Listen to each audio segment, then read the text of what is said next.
How we doing, ladies and gentlemen? My name is Wolf, and welcome back to episode 8 of the Ultimate Survival Guide for Path of Exile. That man just popped into my game. Sure.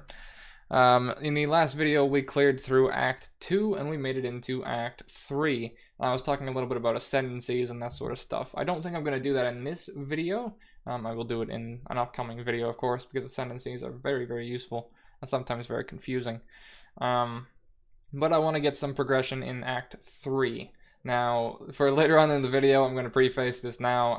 If you've seen the last videos, I haven't changed or anything like that. I record in a batch, and I've talked for like an hour straight continually at this point. So if I, can't talk for, I don't know, maybe 2 minutes or so, I do apologize.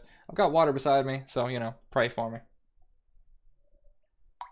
I also have to stream tomorrow, so this should be fun. Alright, anyways. So we got into Act 3, we got ourselves a weapon upgrade. We have the socketed melee gems weapon in our offhand here. I have a bunch of trash to go through as well. So I only have 6 wisdom scrolls. I should have been picking them up. I have 7 wisdom scrolls. But we are going to identify the high value items. We're going to ID all the rares, I think. So if you, I don't know if I've covered this yet. If you hold shift and you right click on a wisdom scroll, and then you left click on the items you want to identify, you don't have to worry about like clicking on it and then, oh, I lost the wisdom scroll, and then going back and identifying and going back and forth and back and forth. You don't have to do any of that sort of stuff. There's no issue when it comes to that. Okay, 13 attack speed. Why do these both have attack speed? Sure. I can't even wear that. That's gonna sell well though. Okay. I do kind of want to keep that, but so 1.36. Is the two-handed axe actually fucking faster than the cleaver? Are you kidding me? No way. I don't believe that in the slightest. I want to keep that, honestly, because I don't know. I think it's less damage. Well, it is less damage, but the added fire could make up for it, but I don't know. Okay. One other thing I wanted to do is, you'll see this weapon, or this essence right here. This is going to upgrade my hammer, my little mace right here, to a rare item. Now, this thing has added spell damage, so there's a chance it gets spell damage, but it may roll like spell damage, fizz damage, added fizz, and then we're in the money. So essences you don't really need aren't always out of the question, aren't always useless, but you're not going to get the ideal item you want. There also may be a certain scenario where said weapon can't roll certain modifiers. Like, I don't know if a mace can roll spell damage. We're going to find that out together in about 2 seconds here. But in that case, I would just get a fizz damage weapon, most likely. So let's see. It can, and it kind of did. Okay, 29%. It doesn't beat out my stat stick in the fucking slightest. Oh well, okay. I can vendor that as well. And that should give me, hopefully, some crafting recipes. Or not crafting recipes, crafting currency. Talking too fast for my own good here. Let's sell all of these. There we go, there's 1 alteration up there. There's almost 2 alterations. Now, one thing I want to cover really quickly. I've left these unidentified. I do have exactly enough currency to identify them if I wanted to. But I don't want to run out of wisdom scrolls in case I get good items. You'll see here, if I take all these back, this item sells for 7 alterations, 2 alchemy shards, but an unID'd item sells for 2 transmute shards, okay? Well, an ID'd blue item, hang on. An ID'd blue item sells for 8 alterations. Wait, hang on. Oh shit, I'm screwing with my own head right now. Okay. Essentially, what I'm trying to explain and failing to showcase is that unidentified items sell for less than identified items. Each item has its own separate sell point, apparently, so I can't get any, like, consistency for showcase. But unidentified items, either rare or blue or whatever, will sell less to a vendor unidentified than if they are identified. So, if you have the scrolls, ID your whole inventory before you sell it. I only have the 2 left, so we're just going to sell all this shit and make do. And let's sell the mana potion, 140. But I only have like, okay. Now, this is where things get interesting. I only have 190 mana, So using a 210 mana flask really doesn't do anything for me. Now keep in mind, I also am running 50% reserved, 52% reserved from the heralds that I was talking about beforehand. So upgrading like a mana flask and stuff becomes less and less useful, because why would you want a 400 mana flask if you're gonna only have like 80 mana available, right? It's not gonna fucking do anything for you. Which is why there's also a meme of me taking a level 1 mana flask to endgame and reaching like 210 maps with it, but that only happened like once or twice. Alright, so we have the quest to go find Tolman in the crematorium, because we talked to, what was it?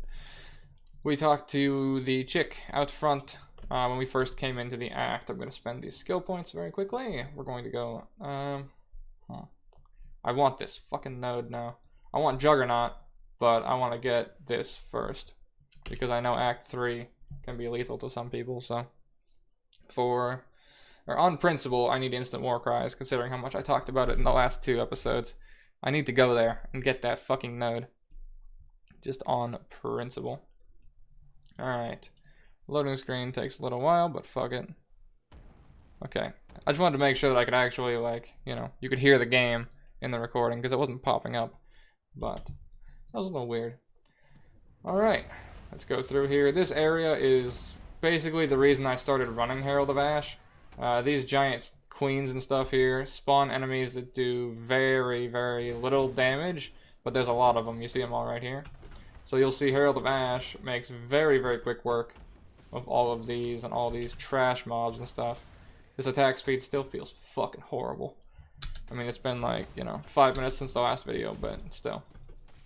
Alright, sewer grading. We can't go in there just yet. That is part of the next quest. So let's try and make a mental note of where that is. That is what? Left and right from the door on this map. Okay. So if I go fast enough, I can find that very, very easily. Let's grab this leather belt. Grab the... don't need life flask. Alright, that's fine. Okay, anything else here? Nope. No dice. Sleep slam my way back. Now, we could actually do some shenanigans. Okay, I'll keep that in mind. I'll keep that in mind. I want to actually try it. It's not really faster. Okay. What I was planning to do was, if I have really good, like, fast attack speed weapons, if I make a second weapon set that is, like, really fast attack speed, I can switch weapon sets and then leap slam over and over again to, you know, make up for not having a Quicksilver flask. Because with my current weapon, leap slam takes a fucking eternity, right? If I were to have my attack speed weapons in my second set, I could switch to those. Grab that for a chrome. I could switch to those and then use leap slam there to move faster, and then when I get in combat, I could switch back again. Which means the next attack speed weapon I come across, I'm going to probably keep. So I probably should have kept my old weapon. I don't remember if I did or not. I don't think I did. But still. Okay, not down here. I'm killing a little too much. Cold lightning, I should have fucking grabbed that. I'll double back, I think. Depending on the map. Probably won't. Alright, slam this. Slam it again. Alright, you have elemental resist. That's kind of annoying. With Sunder and with a slow attack speed, killing the smaller trash is probably a better option. Leap across there. I think, like, yeah. Normally, like, 6+ slams is not worth your fucking time. But we were already that deep anyway, so I was like, eh, why not? One big vol. Get over here. Get all of them. God, that Herald of Ash is just satisfying, man. There's a reason I play so much Marauder. Alright, that should take us to the crematorium. You can get here a couple different ways. A couple different paths, you know, different layouts and that sort of stuff. But normally, to get to the crematorium, there will be like that rickety bridge of planks and stuff. So look for that. It's kind of like a landmark type of thing. Should get you a little bit closer to getting here. Alright. Now we run into a fucking... You know, I can talk about this actually. There's actually... How sad is this? I see the word door and a closed door, and I have something to fucking talk about. That's like... God damn it, Path of Exile. Okay, so... I can hit things through this, right? They can't hit me, right? I have projectiles. Projectiles go through doors for the most part in Path of Exile, unless you're playing very specific skills. Because like the sides of these doors will clip certain skill gems and like kill their projectiles immediately. The most notable of this is Freeze Pulse, like Freeze Pulse, Ice Spear, that sort of stuff. Although, what is it? Ice Spear is getting reworked soon in Betrayal, but Freeze Pulse is one of the main skills that have this type of problem. Oh, please, God, no. Okay, I need to talk about this in a second, too. Is it gonna... Okay, it didn't detonate them, we're good. Freeze Pulse, you can just cast it over and over and over and over again. But if you're like in a doorway, sometimes on the like the moment the spell comes out, it'll hit the side of the doorway and just like absorb the spell and it's done. So if you're playing Freeze Pulse and you're stood somewhere and you're like, why am I not hitting anything? Why is nothing dying? Move out of the doorway. That is why. If you have that same problem later on, it may be based on the skill gems, so you know, move accordingly. Okay, now the reason I panicked on that, strongbox is it said detonates nearby corpses. That is very, very lethal later on. Because you see when I slam, I get like a giant kill, right? I kill a bunch of stuff. I'm gonna right click to hide all of those. I think I covered that as well. I don't entirely remember, but fuck it. I'll cover that in a second. Detonate Dead on a strongbox will kill you very, very fast, if not instantly, in late game. So it's best to start looking for it early, so you can build the muscle memory of looking at the strongbox before you run into a problem or get one-shotted. Detonate Dead, essentially, if you kill the pack really fast, it'll detonate all of the corpses and just fucking kill you. So that could be a predicament for a lot of players, and it's killed me very, very many times. I've gotten used to like looking at the strong boxes and stuff now, but there's also the time where I'll see it, I'll realize that I pressed my spell that kills everything, I won't be able to move fast enough, and it's like that half second where you know something's bad or something bad's gonna happen, and all you can do is sit there and watch. Like you don't have the reaction time to react. And I've had moments where like I'll hit, say, Vol Ground Slam, for example, right? On a Detonate Dead strongbox, and I press the button as I read Detonate Dead, and I'm just like, oh, fuck. And then we're back in town. So, you know, build the muscle memory to look at the strong boxes and stuff. Because otherwise, you're gonna get fucked very, very hard. Okay, I talked about Ascendancies, and we managed to run into our first Trial of Ascendancy. I'm gonna grab a spreadsheet really quick, just for showcase. If you type in Ascendancies, I spelled that fucking horribly. Ascendancies PoE. Here, let me pull this over to my other monitor here. This is going to be a little bit bright. I do apologize. Ascendancies oh fuck, too bright. Ascendancies PoE. You'll be able to find Trial of Ascendancy right here, and this will give you a list of all of the trials you're going to be looking for. Now, I was talking previously about Ascendancies and them being very, very useful. Let me pull up something else to show you what I mean by that. If I pull up Path of Building here, we can see every single Ascendancy due to this is my building program where I build builds and stuff. For Marauder stuff is over here. Now I plan on taking Juggernaut, which is the one down here. So we're going to take a look at some of the Juggernaut stuff early on. So just to give you a, you know, kind of idea of the power of Ascendancies, right?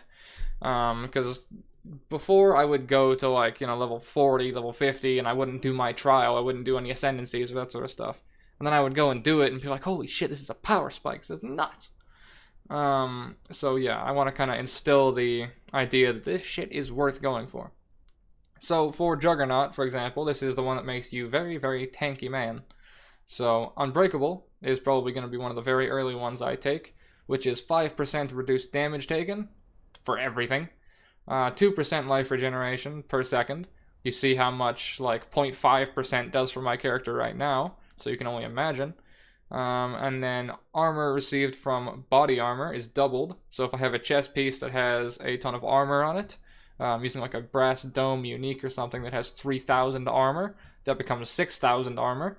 As well as 1.5% of total physical damage prevented from hits in the past 10 seconds is regenerated as life. That's very big text wall, many words, wow. But essentially, if you take a big hit, 1.5% of that big hit is going to get regenerated back as extra life. That's all in one node. So if you do your Ascendancies, you get to pick 4 of these big nodes in this tree. So do note that there's like the little bits of pathing in between. So if you want to get to this node, for example, you have to go and take this node and then go up. It's just like the standard skill tree. You can't just go like this one, this one, this one, that one, right? You can't just pick and choose unless you're playing Scion, but that's a different story. So that's just 1 point, and that's gettable like from the get-go. You can get that at like level 30 off your first Ascendancy point. That's pretty fucking nuts. What I'm probably going to go for, I may actually take that first if I'm honest. There's also Unflinching, which is 30% chance to gain an endurance charge when you're hit. We talked about endurance charges before and how it gives you flat damage reduction. Yeah, so instead of using Enduring Cry to generate them, you can just get them when you get smacked, you know? Why not? 25% chance, listen to this, if you would gain endurance charges, you instead gain your maximum number of endurance charges. So, you saw me with Enduring Cry, I used Enduring Cry, I got 1 charge. I got 2 charges, you know, depending on the pack. Imagine if I just get whacked in the fucking face and I just get capped on charges. Imagine that. That's what Unflinching does. Essentially, you get smacked and you just get full charges. And it gives you +1 maximum. So, if we get Unflinching here, we can have a chance that when we get whacked, we get full endurance charges. We get +1 charges. That's 3 base, so now it becomes 4. So now you can start doing some synergy, right? Because we're playing Juggernaut. We need endurance charges, so I can take the one here. 5 charges. My fucking hands they exist. 6 charges. 6 charges up here. Because, you know, I'm using my other hand for the mouse. And then 7 charges down here for vigor as well. So now you can plan accordingly. So see how my build right now is already going down to get Battle Cry, right? So now what I can do is I can go up, get stamina, go down, get the endurance charge if I want to go that far. And then I have an idea that, okay, maybe going up here to get the endurance charge here could be worth something. Because if I get smacked, I could get 7 charges. With unique items, you can get this number up to like fucking 10 or 11 or something like that.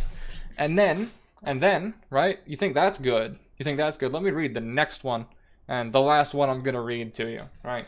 This should put into perspective how nutty this can get. So, you know, sit around maybe 7 to 10 charges, depending on gear, depending on uniques, depending if you go a whole hog into the Juggernaut endurance charge idea. Alright? Unyielding. Read that first line for me. I'll give you a second. Now read the second line. Yeah. 5% damage per endurance charge is the first line. 5% AoE per endurance charge is the second line. Chance to gain endurance charge on stun. And increased stun duration per charge. Remember how I said around 7 to 10 charges? Yeah. So, if you're using an AoE-based skill, like Vol Ground Slam, for example, you get not only 70%-ish more stun duration, because, you know, I have 7-ish charges with planned build. I get 7 times 5, 35% more AoE. I get 35% more multiplicative damage. You can see why this is absolutely nuts. Now, I've covered basically what it does. I haven't covered how to get the fucking things yet, have I? This is a Trial of Ascendancy, which I talked about a little bit earlier, and is the main reason I opened said spreadsheet right here. This is going to show you where you need to go. You have to do 4 separate, what's called a labyrinth. I'm apologizing for hitting my mic there. A labyrinth. It's like you go through like a bunch of traps and stuff, and then you kill a big end boss, and then you get access to your Ascendancies. The first one, you can find all of the stuff for it from Act 1 through 3. I kind of skipped across from some of the other stuff because I wanted to reach Act 3 first to show it all to you in one video. So here we are in, where are we? Crematorium? Yeah. Crematorium Act 3, showcasing furnace traps is where we are right now. So we're going to need to get all 6 of these. I hate how it selects the fucking picture. I'm going to need to get all 6 of these to unlock the ability to do the first trial. And I think I'm going to do this, find your boy here, and then I will actually do these. And then either this episode or maybe next episode will be me going into the Labyrinth and trying to get Juggernaut, because I just showed you how fucking mental it is. Well, maybe not going in just yet, because the problem is, right, I just thought of doing all that and I explained all this sort of stuff. Yeah, the first lab is really like not that safe until you're level like 35 plus ish. People have done it at like 23, 24, but they are like really fucking tanky and have like a lot of damage, are leveling using stupid uniques and stuff. In our case, I kind of want to be in like the 30 to 35 range, if I'm honest, just to, you know, be safe, because there's another component to the Labyrinth that makes it even more interesting. Because the Labyrinth is hardcore without playing hardcore. If you die in the Labyrinth, you don't get to respawn. You have to do the entire Labyrinth over again. Now, the saving grace for that is the Labyrinth is a unique layout every day, and it is set in stone for that whole day. So you know how I would go into an area like my current one, and then this entire map could be like randomized and different and that sort of stuff, and choose from like 3 or 4 different layouts. Yeah, the trials do choose from different layouts, but they change every day. So if you go in that day and you clear it a certain way, and then you die to the boss, you can go that exact same certain way, and that'll get you right back to that exact boss you were at. So if you memorize the trial layout and that sort of stuff, then you can do that. Now, there's a good reason that I hate the fucking trials, and that's like half of them. But still, do I have enough life regeneration to just walk through this? I'm actually curious. I want to let this like light on fire, and then see if I can just stand in it. Do I have enough? Not yet. I can kind of just like make my way through it without really caring though. Okay, so in this case, we want to click the levers. So let's make our way over here. Click the lever. This stuff will respawn infinitely. There's also summoners, so they're not really worth your time to kill. I normally just shield charge through them, or, you know, do that sort of stuff. And then click the plaque at the end. Click the portal out. Go bam. There's our first Ascendancy trial done. I was going to click that because I've done a lot of lab. I thought that would show me where, like, how many of the trials I've done, but that won't. So that's the first one of the 6 that we need. We need 6 of them before we're able to go and do our standard level 33 Izaro to unlock my first point in Juggernaut, which will probably be that life regeneration one I was telling you about before. Now, another thing that I want to talk about is I showed you those points, right? You can get 4 of them, right? Like, endgame, you can get 4 of them. But the 4th one is a bitch to get, because you have to find trials in like a chance spawn. Like that trial that's down there is a guaranteed spawn on this map no matter what. However, to get all of the ones in Endgame, for example, to get your 4th trial, requires 36 trial spawns minimum or something, was what someone mathed out. And you have to find them, you have to do them, succeed in them, etc., etc., before you can even attempt the final labyrinth. For reference, I got all of mine in my current league I'm playing, like, for the first time, and I didn't get them until 2 months into the league, and I play like a lot. So yeah. Now I do want to cover one more thing. I don't remember how much time do we have left in this episode.